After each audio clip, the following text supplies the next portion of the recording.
आपका प्रश्न है। आज मैंने एक गवर्नमेंट ऑफिस में गई थी। वहाँ मैंने शायद कुछ बताया, ऐसा बोल दिया जो मुझे नहीं बोलना चाहिए था। और अब जब मैं वहाँ से आई हूँ तब से मुझे घबराहट हो रही है। मैं क्या करूँ? उत्तर है, देखो, हमारा पुरुषार्थ ही है अच्छी रीति शक्तियों का यूज़ करना। अगर आपने नहीं बोलना था वो बोल दिया, इसका मतलब आप में अभी भी क्रोध है, न तो निर्णय शक्ति है न परख शक्ति है कि कहाँ चुप रहना है, कहाँ बोलना है, कब बोलना है। ये सब पुरुषार्थ से ही आता है, अवस्था से बनता है। इसीलिए ये पहले तो आपकी योग की पहली अवस्था और दिनचर्या मनचर्या सेट करना बहुत जरूरी है। अभी एक जो घबराहट आ रही है, अगर वो चीज़ें आप बार बार याद करके घबराएंगे, उतना ही वो कड़ा पेपर बन जाएगा। अभी जो हुआ वो फुल स्टॉप लगाना पड़ेगा और उसकी जगह आपको जो चाहिए वो लिस्ट बनाकर सारा दिन यही सोचते रहो। अगर ये विचार आए, जब उसको 3 बार कैंसिल करके उसका पॉजिटिव 3 बार भरो। अगर ये नहीं करेंगे तो आप जो चीज़ें सोच रही है वही प्रैक्टिकल में आकर सामने खड़ी हो जाएगी। आप ही इसको खींचेंगे। कई बार सामने वाला ने इसका बहुत गहरा चिंतन भी नहीं किया होता है, लेकिन हम उसको वाइब्रेशंस देके और ही उसके ऊपर चिंतन करने के लिए प्रेरित करेंगे। ये सबकॉन्शियस माइंड के बारे में आप अच्छी रीति नहीं समझे हो। समझो, वेबिनार में भी मैं यही सिखा रही हूँ और यूट्यूब पर भी सबकॉन्शियस माइंड के बहुत सारे टॉपिक रखे हैं, स्पेशल ग्रुप बनाए हैं प्लेलिस्ट में। वो बातों को समझो आप कि ये अभी ये आपका जो चल रहा है मन में, वो अभी व्यर्थ उत्पन्न हो रहा है। अभी उसका कारण क्या? तो आपका क्रोध, बराबर ना?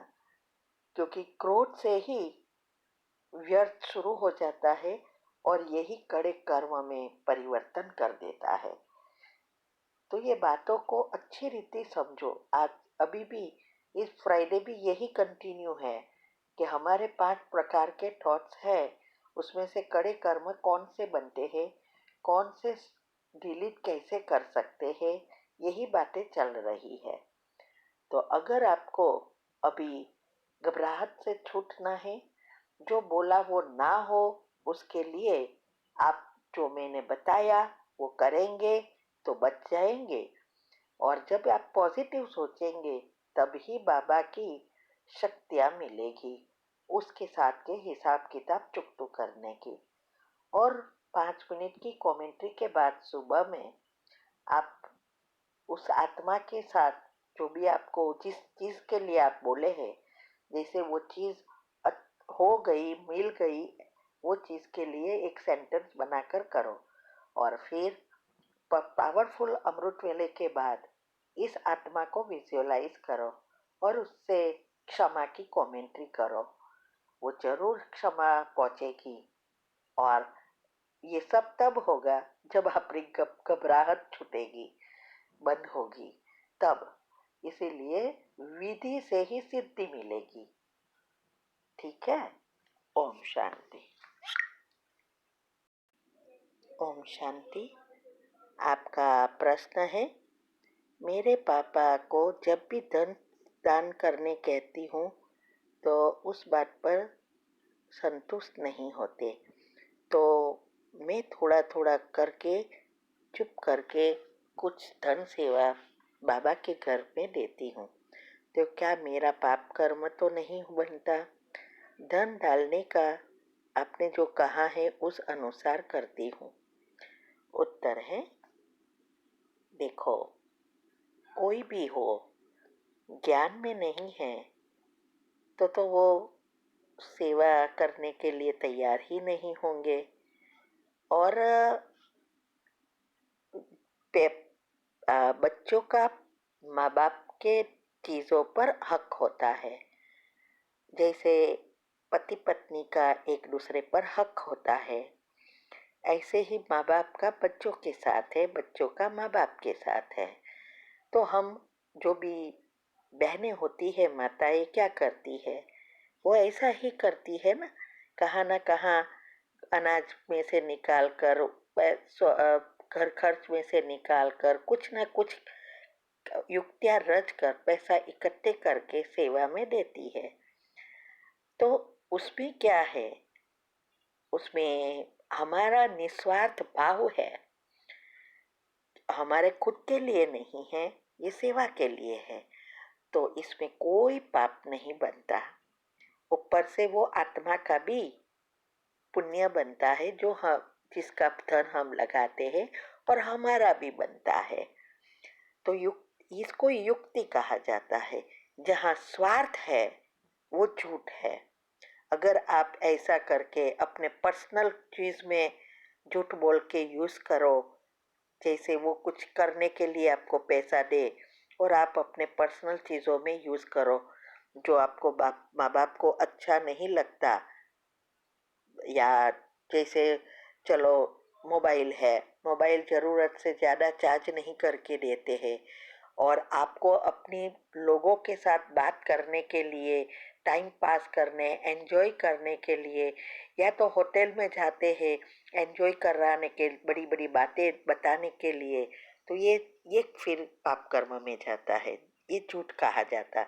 ये अपना पर्सनल स्वार्थ हुआ ना। लेकिन जब हमारा स्वार्थ दुनिया के लिए है, क्योंकि ये सेवा दुनिया के लिए होती है, खुद के लिए नहीं है, तो ये दुनिया के लिए, अच्छे के लिए है, तो ये निस्वार्थ है। तो निस्वार्थ में पुण्य बनता है। भले वो झूठ है तो वो झूठ नहीं रहता, युक्तियाँ रहती है। जैसे धारणाओं में भी हम हर पल युक्ति कहते हैं, वो झूठ ही है ना, लेकिन वो झूठ नहीं कहा जाता, क्योंकि ये आत्मा के कल्याण और विश्व कल्याण के लिए है, ऐसे है। तो आप बहुत अच्छा कर रहे हो। आपकी ये भावना ही कितना ऊंचा आपको ले जाएगी कि आप अपने कोई ना कोई रीति से सेवा कर रहे हो। बाकी आजकल के बच्चे तो बस पर्सनल यूज में ही यूज करते हैं ना। ठीक है, Om Shanti. When you are tapping here, hypothalamus gland की अभी बात हुई थी हमारी, जो क्वीन ऑफ योर बॉडी है, जो क्वीन ऑफ योर बॉडी है। जब आप यहाँ पे उसको हल्के हल्के हाथ से टैपिंग कर रहे थे, it was releasing multi million of fresh hormones. So आप जब यहाँ पे टैपिंग करते हो, डेली सुबह उठ के सिर्फ 1 मिनट हल्की हल्की टैपिंग करनी है। जब आप हाइपोथैलेमस ग्लैंड को अपने कंट्रोल में ले लेते हो, तो पूरा दिन आप अपने अनुसार चल सकते हो, वरना वो आपको चलाएगा। तो आपको ध्यान रखना है कि when you do tapping, exactly कान के बराबर ऊपर, कान से सीधा जाएंगे, सेंटर फिंगर जहां मिल रही है, slowly come down, see the centre point. Can you see the centre point? जहां पे ब्राह्मण की चोटी शुरू होती है, वहां पे आपको करना है ये टैपिंग एक्सरसाइज। जब आप ये टैपिंग करते हो, आपकी मेमोरी पावर शार्प हो जाती है।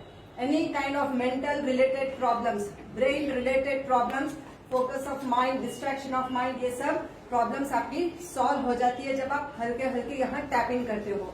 आपने जब यहाँ पे टैपिंग किया, आपका साइनस, माइग्रेन, हेडेक आपका खत्म होता है, बहुत ही आराम आ जाता है जब आप यहाँ पे टैपिंग करते हो। उसके बाद आपने अपने चीक्स पे किया, this will glow the face, this will glow the face. उसके बाद आपने किया tapping on the neck area. Neck में कहीं पे भी थायराइड की कोई भी प्रॉब्लम है आपको, let it be hypo, let it be hyper, आप जब यहाँ पे करते हो टैपिंग, आपका थायराइड ग्लैंड एकदम ही नॉर्मल होना शुरू हो जाता है।